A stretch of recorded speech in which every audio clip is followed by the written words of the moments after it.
मरारुति परंतकारे भानुते जीवनसुखबोधस्य गुरुच्या शुक्र शनी राहू केतव कुर्वन्तु श्री मम सुप्रभात मनोजय मारुतुल्य वेग जितेंद्रिय बुद्धिमत्तम आत्मात्मजं वानरतमप्यं श्रीरामदूतं प्रपद्ये ब्रह्मा गुरुदेव महेश्वर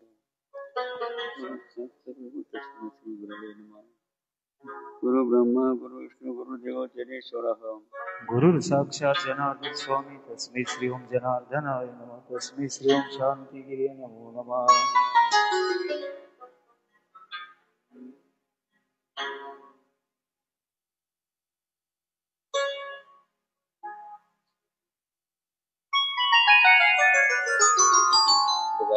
सर्वांना माळ पूर्ण करून घ्यायची गळ्यात घालायची किती मिनिटं बरं का किती 16 मिनिटं आपण फक्त एक चर्चा बघा चर्चा करणार आहोत एका विषयाची जेणेकरून भविष्यामध्ये तुम्हाला जी जाणीव आहे जे आपण ते करतो चुकी बरोबर आपण काय केलं पाहिजे सर्वांनी माळ पूर्ण करा गुरु म्हणे आमचं काय करायचं डोळ्याला स्पर्श करून शिवाय उष्णार्पण परब्रह्माच्या ठिकाणी म्हणजे कपाळाच्या मध्यभागी गुरुना स्पर्श करून तत्सत परब्रह्मार्पण असतो नंतर ती गळ्यात घालायची परंतु आपण माळी पूर्ण करून एक छोटस जप करूया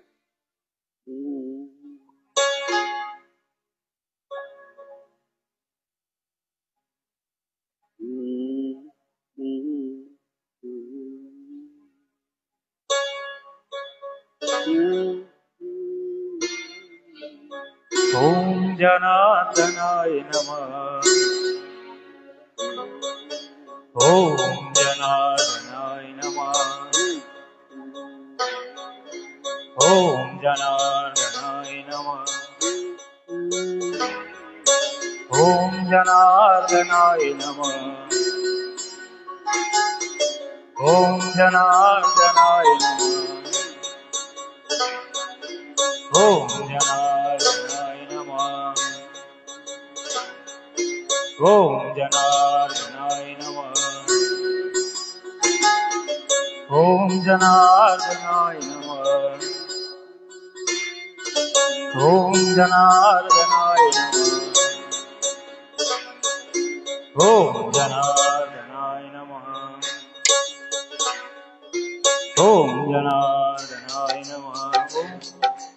ओम जनार्दनाय नमः ओम जनार्दनाय नमः ओम जनार्दनाय नमः ओम जनार्दनाय नमः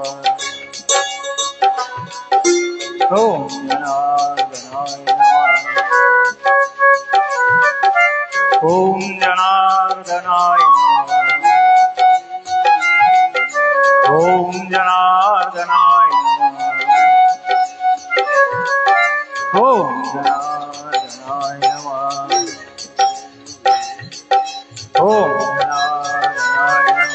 ओम जनार्दनाय नमः ओम नमः पार्वती पते हर महादेव गोपाल कृष्ण भगवान की जय श्री गुरुदेव दत्त दत्त दत्त अलग निरंजन निष्काम कर्म योगी शिव योगी जगद्गुरु जनार्दन स्वामी महाराज की जय उत्तराधिकारी महामंडलेश्वर जगद्गुरु स्वामी शांतिगिरी जी महाराज की जय हृदयेश्वर भगवान की त्र्यंबकेश्वर महाराज की संत निवृत्तीनाथ महाराज की जय प्रथम दंडवत ओम जगद्गुरुचे चरण त्यानंतर इतर सर्व जीव देवतांना त्र्यंबकराजे संत महाराज हृदयेश्वर महाराज असतील नम्मिका माता असतील हनुमानजी असतील सर्व जीवजनांचे वंदन गोमातेला वंदन गोदावरी मातेला वंदन आणि या दुपारच्या विधीनंतर म्हणजे या ठिकाणी उपस्थित आहेत आणि सर्व भाग्यवान पुण्यवान गुरुभक्त बालगोपाल साधक सेवक सर्वांचं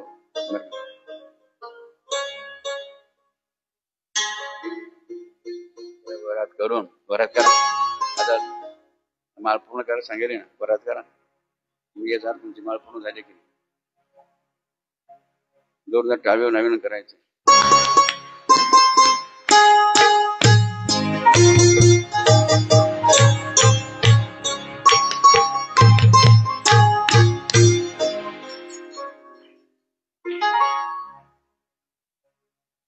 श्री बाबाजी आवडते ग्रंथ भागवत. या भागवतीला आपण संवाद व चर्चा बघा कशाबद्दल करणार आहोत लक्ष द्या. भागवतामध्ये 8वा अध्याय आपल्या आठवणीत राहावा म्हणून 8वा अध्याय आपण घेणार आहोत. या 8व्या अध्यायामध्ये कशाचं वर्णन केलेलं आहे? यदू आणि अवधूतची संभाषण. यदू आणि अवधूत. अवधूत म्हणजे गुरु दत्तात्रयाचा अवतार वर्ग आणि यदू म्हणजे भगवान कृष्णाच्या यादव कुळातून होऊन गेला यदू राजा वर्ग. हे यदू राजाने एकदा अरण्यामध्ये कोण भेटलं होतं? अवधूत. ज्याला तो यदू राजाला समजत होता समोरून त्यांना आत्मतेजाने प्रकाशमान वर्ग आहे ब्रह्मानंदाने डोलत आत्मतेज प्रकाश असायला अवधूत येताना दिसला वर्ग. तो कशाने डोलत येता? ब्रह्मानंद का ब्रह्मानंद, आनंद नाही बरं का. आनंद, ब्रह्मानंद, कैवल्यानंद, 3 प्रकारचे आनंद आहे. स्टेप लक्षात घ्या. त्याच्या पुढचा लास्ट काय? ब्रह्मानंद बघा. आनंद, परमानंद, कैवल्यानंद आणि ब्रह्मानंद असा ब्रह्मानंदाने डोलत बरं का. कोणत्या आनंदाने? ब्रह्मानंदाने. ब्रह्मानंदाने डोलत म्हणजे त्या अवधूताला संपूर्ण जग कसं दिसायचंय? भगवन्मय, भगवतमय म्हणजे सर्व देव. काय? सर्व देव. म्हणजे ब्रह्मानंदाने डोलत आणि आत्मतेजाने प्रकाशमान. ही संपूर्ण सगळ्यामध्ये एकच आत्मा भरलेला आहे अशी ज्यांची अवस्था होती असं आत्मतेजाने प्रकाशमान. पण ते अज्ञान बघत त्यांच्या ठिकाणी नव्हतं. असा अवधूत. अवधूत म्हणजे काय? अवधूत अहम. जो अहम म्हणजे अभिमान बघा. जो अभिमानाला धुवून टाकतो. कशाला धुवून टाकितो? त्याला म्हणतात अवधूत हो का. म्हणजे कधी आपल्या जीवनामध्ये गर्व अभिमान ठेवीत नाही त्याला म्हणतात अवधूत. अवधूत समाजाला बघा. हे दोन्ही अवधूतामध्ये ओळख केली प्रथम कोणी? यदुराजाने मग अवधूताची ओळख केली. कारण समर्थ कोण व्यक्ती आहे आपल्याला त्याची ओळख झाली पाहिजे. जर ओळख झाली नाही तर फसवेगिरी मग होऊ शकलं साधे. म्हणून प्रथमतः आपल्या शेजारी कोण आहे, समोर कोण आहे, आपल्याला जो भेटला वगैरे त्याची ओळख कोण आहे फार आवश्यक आहे. मग ओळख त्या अवधूताने यदुराजाच्या अवधूत कशावरून केली? त्याला जाणवतं यावरून तो ब्राह्मण असावा बरं. त्याचप्रमाणे त्याने बघा सर्व आश्रमाची त्यांनी ओळख केली होती. म्हणजे सर्व सम्राट त्याग बघा त्या अवधूताने केला होता. त्याग कोणाचा? तुम्ही सर्व बघा घरदार तुम्हाला कोणाची आसक्ती आहे? घराची, दाराची, बायकाची, पोराची, ग्रस्ताची संपूर्ण तुम्हाला आसक्ती आहे. म्हणून तुम्ही इथे राहू शकते का बाबाबरोबर? नाही. तुम्हाला तात्पुरते आले ऐक पुन्हा कुठं जाणार? आता त्या खोपडीमध्ये पुन्हा जाणार, त्या झोपडीत पुन्हा जाणार. कारण का? आसक्ती. काय तुमची आसक्ती? पुढे आसक्ती. जशी कोणती आसक्ती बघा त्या अवधूतमध्ये नव्हती.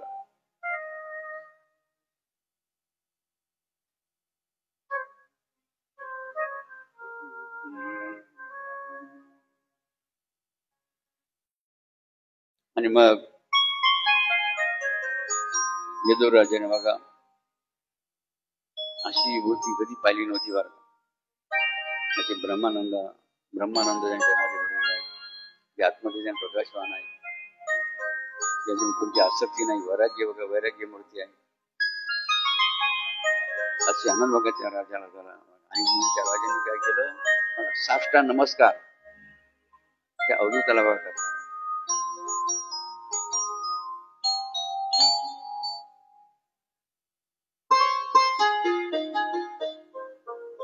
आणि प्रश्न बघा त्या यदुराजाने अवधूताला केला. काय प्रश्न केला? ज्याची गरज तुम्ही आम्हा सर्वांना आहे बघा, तोच अत्यंत मोठा प्रश्न त्या अवधूताला यदुराजाने केला. काय प्रश्न केला? आपण एवढे आनंदी आणि समाधानी का आहात? प्रत्येकाला गरज आहे की नाही? प्रत्येकाला आनंदाची समाधानी गरज. तोच ज्याची गरज बघा प्रत्येक मनुष्य प्राण्याला आहे. असा प्रश्न आपण एवढे आनंदी आणि समाधानी का आहात असा प्रश्न बघा अवधूताला यदुराजाने केला. मग अवधूत आता यदुराजाला बघा त्या प्रश्नाचं उत्तर देताना काय सांगितलं बघा. अत्यंत आनंद बघा त्या अवधूताला झाला. अवधूत काय म्हणजे यदुराजा म्हणे, धन्य तुझी वाणी आहे म्हणे, तुझ्या तू असा प्रश्न केलास म्हणे ज्याची गरज संपूर्ण मनुष्य विजयाला आहे. आणि तुझ्यासारखा राजा मार्ग मी अनेक राजे पाहिले आता बरोबर. माझा तुझ्यासारखा सिद्ध लक्षण आणि युक्त असा सात्विक आणि धार्मिक बघा. काय सात्विक आणि धार्मिक म्हणा राजा आता पण दिसला.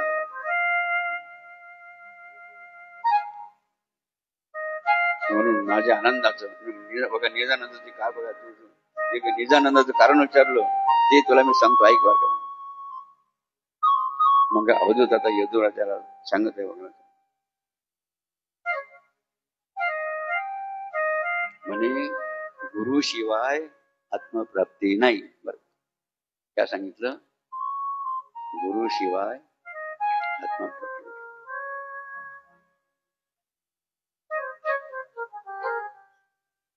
म्हणून मी काय केलं म्हणे,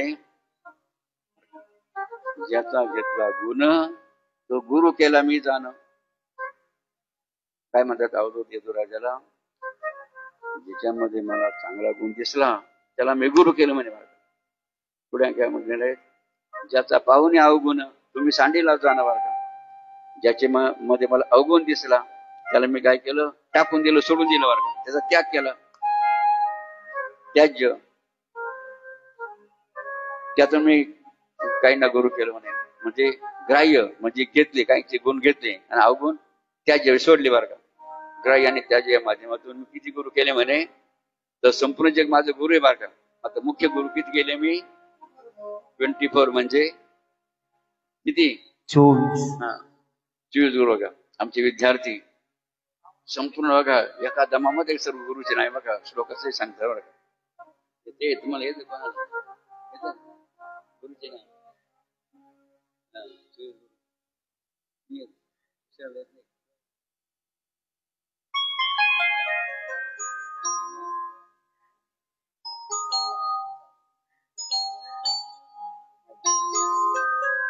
आता आपला विद्यार्थी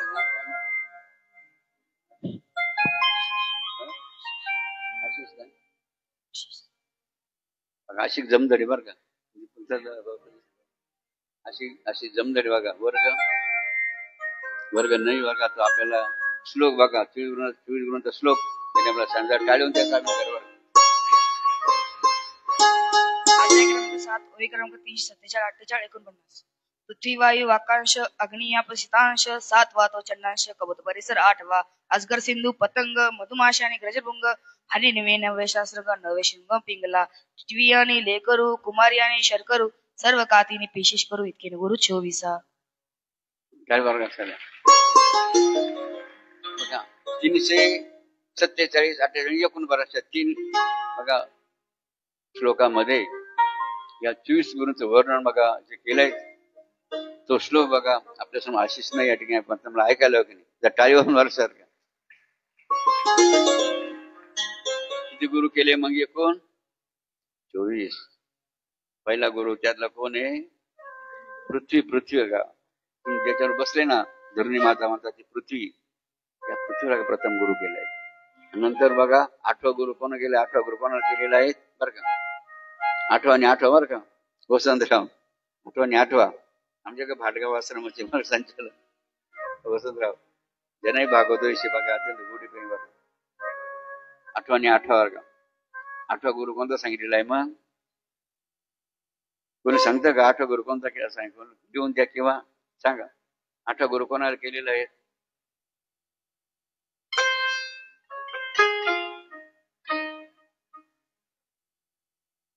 इकडं नुसते बसू नका, त्याला थिंकिंग करा.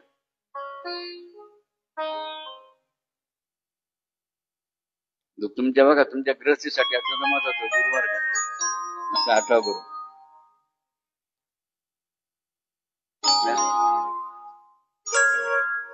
चंद्र सूर्य 7वा आहे, 8वा पतंग नाही.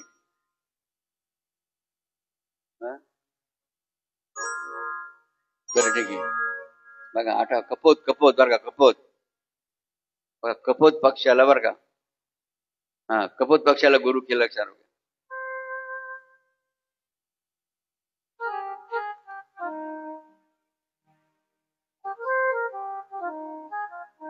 की माणसाने काय करू नये वर्ग. नाथ महाराज म्हणतात कोणाशीही कुठेही अतिशय स्नेह वर्ग व संग ठेवू नये वर्ग माणसाने. विषयामध्ये आसक्ती व स्नेह ठेवणारा मतिमंद मनुष्य पदप्रमाणे दुःख भोगतो बर का. सुंदर असं बघा लेख नाथमान काय केलाय. विषयामध्ये आसक्त होणारा माणूस नेहमी काय भोगतो? तो दुःख. त्याला मतिमंद, त्याला काय म्हणा का मतिमंद म्हणते. मग उदाहरण दिलं त्यांनी कपोत बघा. काय उदाहरण दिलं म्हणे, एका कपोताने काय केलं बघा, एका अरण्यामध्ये झाडावर काय केलं, घरटं बांधलं आहे की नाही. तर तुम्ही तुमच्यासाठी घर बांधता ना, शेतात, घरात, मळ्यात, वस्तीवर, तसं त्या कपोताने काय केलं, एका वृक्षावर काय बांधलं, स्वतःसाठी घरटं बांधलं. किती बघा भगवंतांनी कला मग पक्षांना दिले की नाही. तुम्ही सुद्धा काही बघा ते घरटं तयार करू शकणार नाही.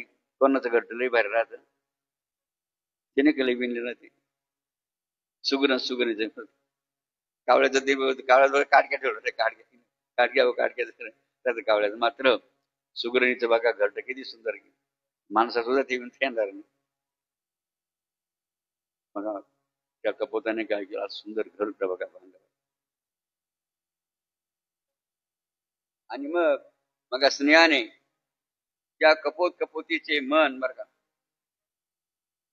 आणि त्या घाटात कोण राहायला लागलं, 2 जण वर का, नवरा बायको, कपोत आणि कपोतीन वर्ग. मग अतिस्नेहाने त्या कपोतीचे मन परस्परात आसक्त झाले बर का. ती ग्रसाश्रमाने राहत होती. परस्परांना दृष्टीने, अंगाने व बुद्धीने ती अगदी जखडलेलीच होती बर का. ती नेहमी एकमेकांमागे गुंतलेला असे बघा, नेहमी म्हणजे ते एकमेकाला बघा सोडीतच नव्हते. कसे राहायचे, काही ना का नवरा बायको एकमेकाला सोडीच नाही, सोडतीच नाही. ते पुढे जायचं असलं तर बरोबर फार लक्षात.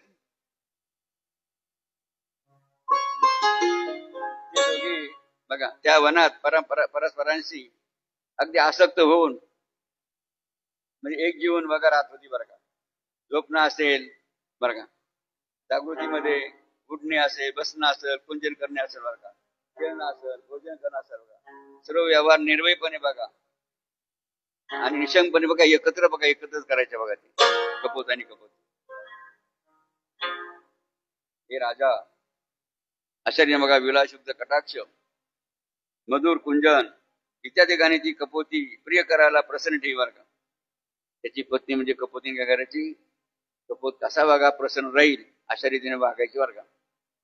मधुर असं बोलायची, बघा त्या प्रिय करायला प्रसन्न ठेवायची. व तोही तिच्यावर अत्यंत कृपा करीत असे बर का. म्हणजे कपोत सुद्धा काय करायचा, कपोतीवर बघा कृपा करायचा. जे भोग्य विषय तिला हवेशी वाटते ना, तिला जे आवडायचे ना, जसं नाही का तो नवरा बायकोचा म्हणतो, नवरा काय करतो, बायला जे पात्र आवडतं, जे खायला प्यायला आवडतं ना, ते तिला देत असतो बरं. त्याप्रमाणे तो कपोत काय करायचा, त्या कपोतीला बरं का तिला जे आवडायचं ना बघा, खा प्यायचं वगैरे भोग्य विषय तिला देत असायचं. ते तो कपोत मोठे कष्ट सुचूनही आणून देत बघा, तो आणून द्यायचा बरं का.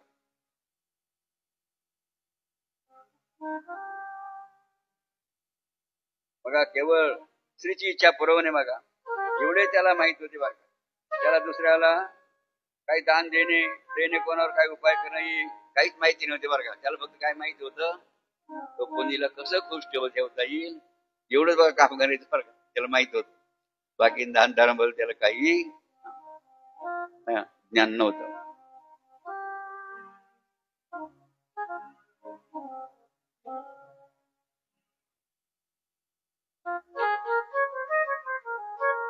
जसं उदाहरण दिलं त्यांनी साखर एखादी माशी बसली ना बरं का ती आपण जर उडवली ना तिला उठून दिली तरी पुन्हा पुन्हा ती काय करते त्या साखरेवरून बसते बघा.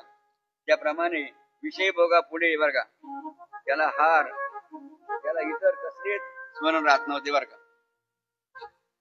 तो विषय वाचला इतका नादी लागला होता लक्षात. त्या उदाहरण दिले त्यांनी त्या माशी नंतर यथा काल म्हणजे काही दिवसांनी काय झालं बरं का त्या कपोतीने गर्भधारण केला म्हणजे ती कशी राहिली गर्भवती राहिली बरं. तो घरच्यात आपल्या पत्नीच्या सन्नीत तिने अंडी प्रसवली बरं का. मग काही दिवसांनी काय झालं तिने अंडी दिली अंडी बघा अंडी जन्माला घातली. आणि पुढे काय झालं बघ. आधीच ती कपोती स्त्री त्याची अत्यंत आवडती होती त्यातच ती गर्भवती राहिली. लोकांना अवचित असा द्रव्याचा ठेवा सापडावा तशी त्याची स्थिती झाली बरं का. कोणाची त्या कपोती त्याला अति आनंद झाला बघा गर्भवती झाल्यामुळे त्याची बायको. तिचे डोहाळे बघा वाढत होते तेव्हा तो मद्यपी माकडाप्रमाणे बघा आनंदाने नाचू लागला बरं का. जसा मन नाही का ड्रिंकिंग वाला कसा नाचत वगैरे घेतल्यावर तसा हा आनंदाने नाचायला लागला. कशामुळे माझी बाई गर्भवती राहिली म्हणून बरं का. तो कपोत त्याने तिचे डोळे फार कष्ट करून पुरवले बरं का. आणि मग प्रसूती काळ येईपर्यंत तो तिचे बघा रंजन करीत राहिला बरं का. आणि पुढे काय झालं मग बरं काही काळानंतर कपोती पसवली म्हणजे ती अंडे दिली बघा. हरीची माय किती आगटी असते बघा. ब्रह्मदेवासही ती कळत नाही. त्या जवळ माईने त्या अंड्यात कपोत पक्ष्यांची अवयव तयार झाले बरं का. देवाने त्या अंड्यामध्ये काय तयार केले अवयव तयार केले. बघा आपणही गर्भात असताना बरं का भगवंतानी आपलं हे शरीर तयार करताना पहिलं कोणता अवयव तयार केला माहिती का बरं का. आपल्या सर्वांचा पहिला कोणता अवयव तयार केला देवाने सुद्धा गर्भात असताना. ती अंडी बघा जीवन रसाने भरलेली होती बरं का. त्या हरीच्या मायाने नखे पंख चोच पापण्या बरं का आधी उत्पन्न झाल्या बरं का. हरीच्या मायेचा चमत्कार. ती अंडी फुटली बघा. काय ती अंडी फुटली आणि त्यातून काय बाहेर पडलं गुजीरवाणी अशी कोमल पिली असलेली बरं का पिली बाहेर पडली बरं का त्या अंड्यातून. त्या पिलांचा मग मधुर चिवचिवाट ऐकून ते जोडपे फार आनंदित होऊ लागले बरं का. जसं का पोराचा लहानपणाचा आवाज ऐकून नाही का आई बाबाला किती आनंद होतो. त्याप्रमाणे चिवचिवाट ऐकून त्या कपोतीला आनंद होऊ लागला. ती बाळे फार नाजूक होती बघा. ती लहान पिलं दोघे मंजूर स्वरांनी पिलांना आश्वासन देत असत. त्यांना वेळोवेळी जे जे योग्य असेल ते भरूच असं बघा खाया प्यायला. त्यांचे अस्फुट गुंजन ऐकून त्यांना आनंदाचे भरती येत असे आणि मनोमन त्या पिलांची अशोक होऊ नये अशी ती प्रार्थना करीत असे बघा. माझी मुले चांगली सुखी राहावी चांगली राहावी बघा असं ते काय करायचं नेहमी विचार करायचा बघा. कोण कपोत आणि कपोत. त्या पिलांच्या आनंदाने केलेल्या पूजनाने कोमल स्पर्श असलेल्या पंखांनी मनोहर लिलांनी व समोरच हालचाल करण्याने त्या मातेला व त्याला फार आनंद होतो. त्यांच्या समोर ते लहान पूजायला उडायचे फिरायचे ना बघा. त्यावेळेला त्यांना फार आनंद व्हायचा त्या कपोती बघा. भगवान विष्णूच्या मायाने परस्परांच्या ठिकाणी त्यांचे मन प्रेमासक्त झाले होते व मोहित झालेली ती आपल्या शावकाचे पालन पोषण करीत होती बघा. असं अत्यंत मोह माया लहान पिलांविषयी त्यांच्या निर्माण झाली. आणि ते काय करायचे मग अरण्यात जायचे. त्यांना अन्न बघा घेऊन यायचे. काय करायचे त्यांना सूचीने बघायचे बघा कोणते कपोती त्या पिलांना. एकदा काय झालं बरं का तो कपोत आणि कपोती त्या पिलांच्या अन्नासाठी बघा अरण्यात गेले बर का. अन्नार्थ अरण्यात ते दोघे सर्व तर तिकडे अन्नासाठी फिरले बर का अरण्यामध्ये. आणि ते तिकडे अन्नात फिरत असताना इकडे काय झालं बरं काय का, तेव्हा त्या वनामध्ये संचार करणाऱ्या एका पारध्याने काय केलं बर का, त्याच्या भविष्यानुसार आपल्या घराजवळ फिरणाऱ्या त्या कपोताच्या पिलांना पाहून त्याने आपले जाळे टाकून त्यांना त्यात पकडलं बर का. काय केलं पारध्याने काय केलं, ते जाळं पुरं टाकलं, त्यांना घटून पिलांचं कपोती जाळं टाकलं आणि त्या जाळं कोणाला पकडलं, लहान लहान जे पिलं होते कपोतीचे त्यांना जाळ्यामध्ये पकडलं. त्याला एक कपोत पुढे गेले होते त्या पिलांच्या अन्नासाठी बर कारण्यामध्ये. तो कपोत आणि कपोती ती आपल्या पिलांसाठी भक्ष्य आणावे म्हणून दूर गेली होती. ती खाद्य घेऊन आपल्या घरट्याजवळ आली बर का. म्हणते कपोत आणि कपोती ती अन्नाचं खाद्य घेऊन कुठे आले, घरट्याजवळ आली. कपोतीने जाळ्यात अडकलेल्या उडत असलेल्या आपल्या पिलांना पाहिले बर का. त्या घरट्यावर आल्यानंतर त्या कपोतीने कोणाला पाहिलं, जाळ्यामध्ये आपल्या पिलांना पकडलेलं असं दृश्य बघितलं. आणि लगेच ती दुःखाने आक्रोश करीत त्यांच्याकडे धावली बर का. तिला असे दुःख झालं की आपले लहान लहान पिलं जाळ्यामध्ये अडकलेले. तिने काय केलं, धावली बा. कोणाकडे धावली, त्या पिलांकडे. चिर स्नेहाने बद्ध झालेली व चित्त फारच विषण्ण दिन झाले अशी ती कपोती भगवंताच्या मायेने स्वतःचे दैवान विसरून बर का व आपली पिले जाळ्यात अडकली आहेत हे पाहून ती स्वतःच्या जाळ्यात बघा बद्ध झाली बर का. म्हणजे तिने सुद्धा काय केलं, जाळ्यामध्ये उडी मारली आणि त्या जाळ्यामध्ये अडकली बर का. आता जाळ्यात कोण अडकलेलं आहे, पिलं, 2-3 पिलं आणि त्याची आई म्हणजे कपोती बघा. हे पाहून काय झालं बरं का, पुढे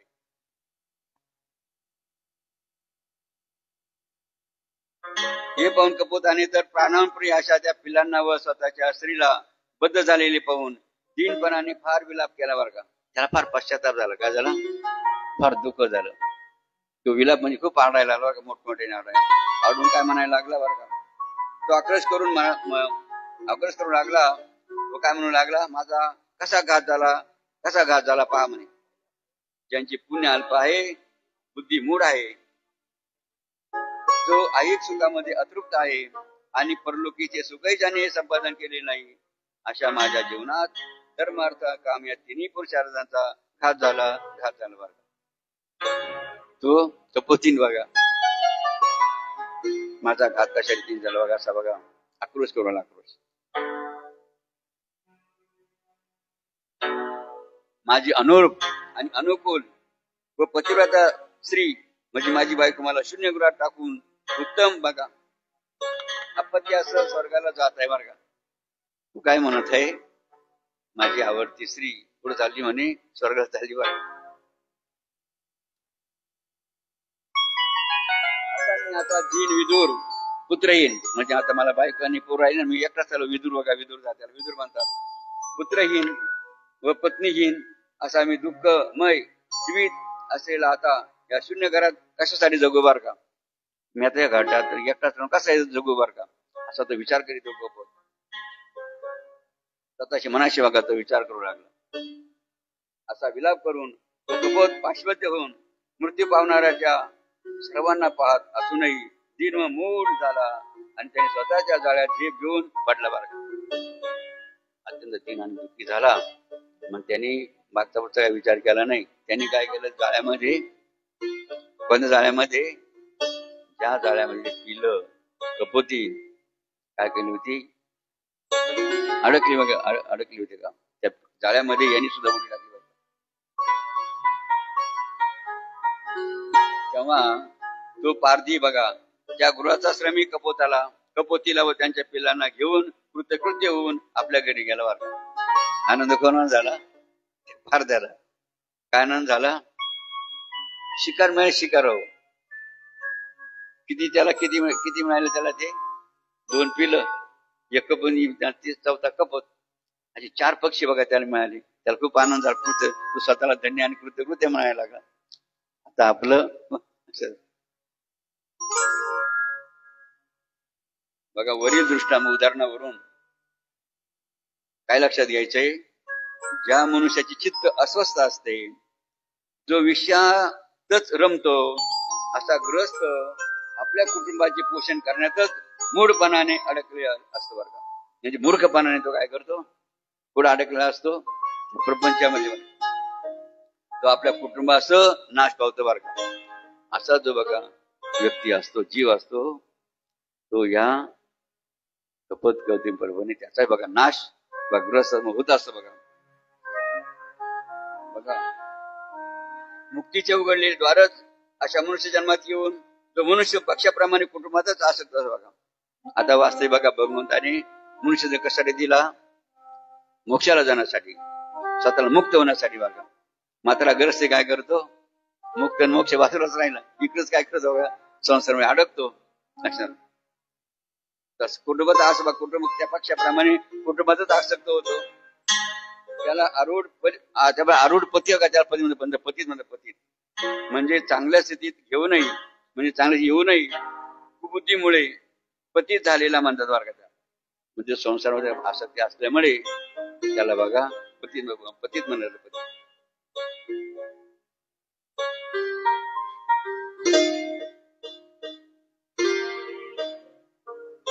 एकनाथ महाराज ऐका काय म्हणतात का, जर इतर वर्णाची सोय आहे तर मग ब्राह्मण या साक्षात पुण्यमूर्तीच आहेत.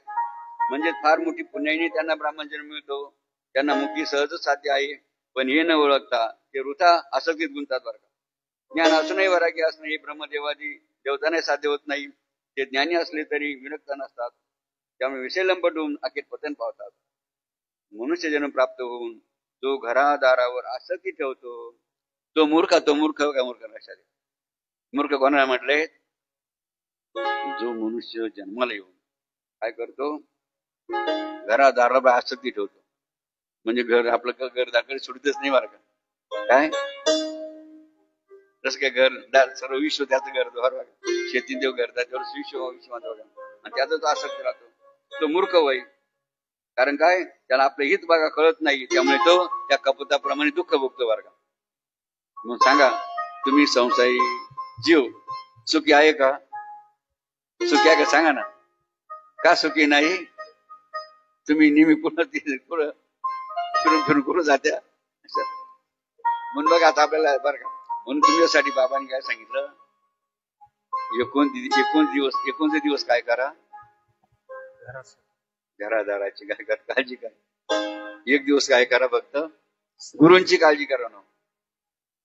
कोणाची काळजी करा, तरी सुद्धा तुमचा असं किती बघा असते, महिन्यात 1 दिवस सुद्धा तुम्हाला द्यायचं. किती जीवार येतं लक्षात. का जीवार येतं, असं तेव्हा असं त्या संसार असेल असं.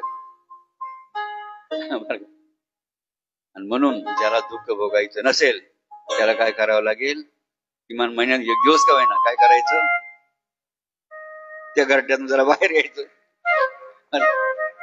मस्त आनंद भोगायचा आणि पुन्हा त्या गाठ्यामध्ये जाऊन बसायचं.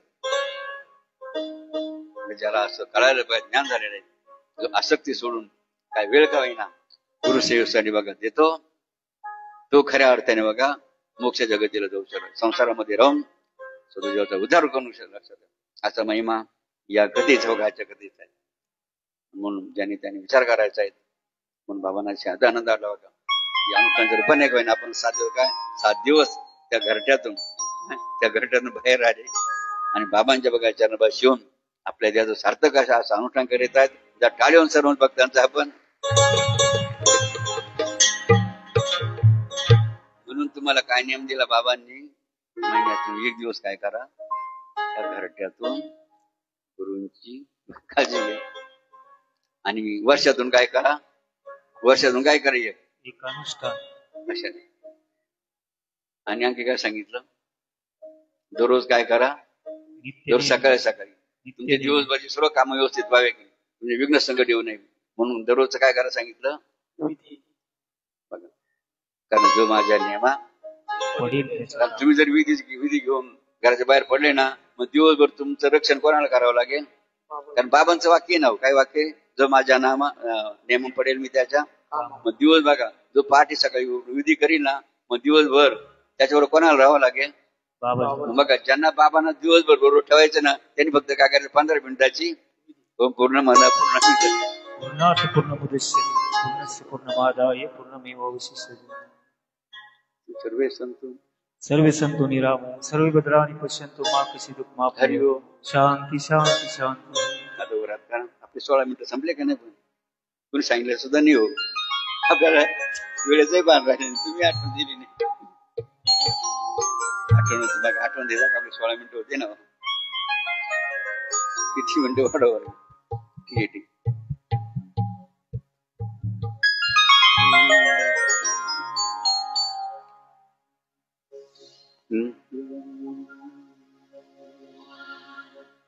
मानस भजरे गुरुचरणम दुस्त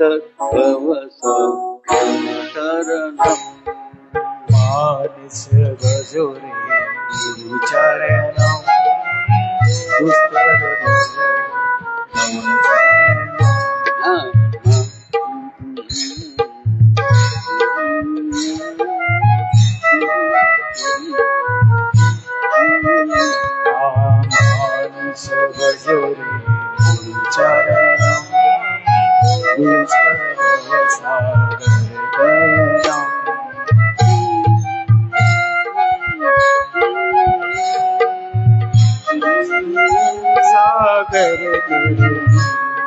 मानस भजरे भवतरणम दुस्तर भवसागर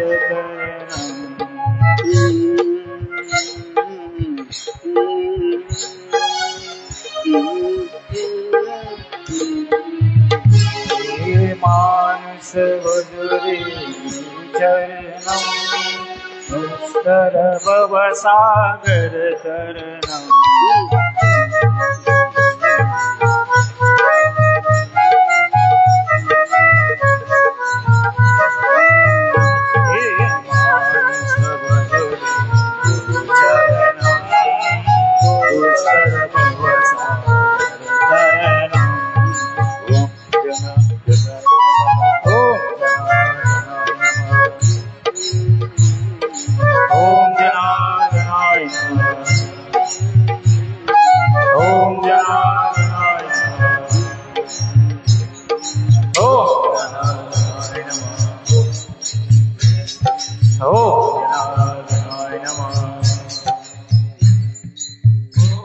ओम नमः पार्वती पते हर महादेव गोपाल कृष्ण भगवान की जय.